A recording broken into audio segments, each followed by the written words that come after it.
Tollywood దర్శకుల్లో mister పర్ఫెక్షనిస్టులుగా పేరున్న వాళ్ళల్లో రాజమౌళి ముందు వరుసలో ఉంటాడు. తనకు కావాల్సిన అవుట్పుట్ కోసం ఆయన ఆర్టిస్టులను, టెక్నీషియన్లను ఎంత కష్టపెడతారో కథలుగా చెప్పుకుంటారు ఇండస్ట్రీలో. జక్కన తర్వాత ఆ స్థాయిలో తన టీం సభ్యులను సతాయించేది సుకుమారే అంటున్నారు. పని రాక్షసుడిగా పేరున్న సుకుమార్ రైటింగ్ దగ్గర నుంచి మేకింగ్ వరకు ఏ విషయంలోనూ ఒక్క పట్టణ సంతృప్తి చెందడు. ఆయన స్క్రిప్ట్ ఏ దశలోనూ లాక్ కాదు. సెట్స్లో అప్పటికప్పుడు సన్నివేశం మార్చేస్తారు, డైలాగ్స్ కొత్తగా రాయిస్తారని ఎన్టీఆర్ సహా చాలామంది చెప్పారు. ఇక మేకింగ్ టైంలో సెట్స్లో ఎంతోమంది ఉన్నా ఎంత టైం పట్టినా ఆయన తను కోరుకున్న అవుట్పుట్ వచ్చే వరకు రాజీ పడరని అంటున్నారు.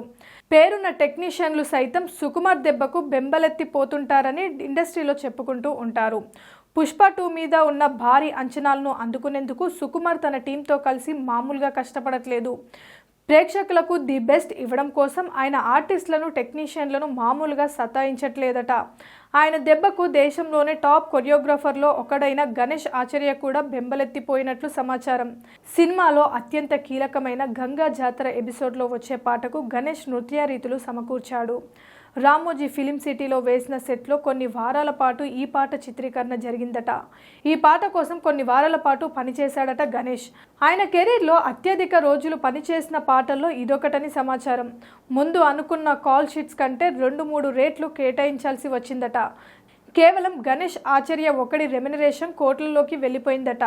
స్టెప్పులు మార్చి కంపోజ్ చేయడం, షూట్ దగ్గర బాగా ఆలస్యం జరగడంతో గణేష్ ఆచార్య ఇదెక్కడి పర్ఫెక్షనిజం అంటూ తల పట్టుకున్నాడట Ganesh.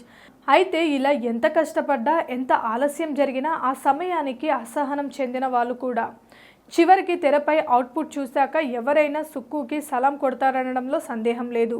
Please subscribe Pragna Media. Please like, share, subscribe to Pragna Media. Pragna Media, please do like, share and subscribe. Please subscribe to Pragna Media. Please like, share and comment if you like the video. Pragna Media.